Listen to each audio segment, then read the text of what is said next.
पनवेल येथील विचुंबे येथे राहणाऱ्या एका 42 वर्षीय महिलेला प्रेमाच्या जाळ्यात अडकवून तिची 30 लाख रुपयांची फसवणूक ऑनलाईन पद्धतीने करण्यात आली असून याबाबतचा गुन्हा मंगळवारी नवी मुंबई पोलिसांच्या सायबर पोलीस ठाण्यात नोंदवण्यात आला आहे.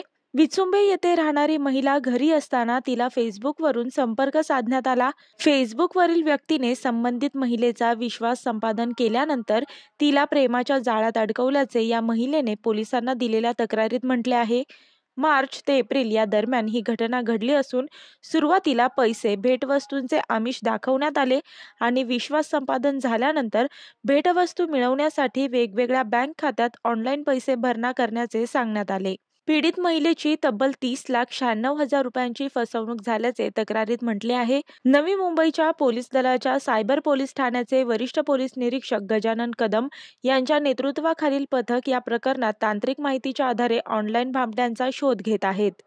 मी वर्षा काटेकर, योद्धा न्यूज, नवी मुंबई.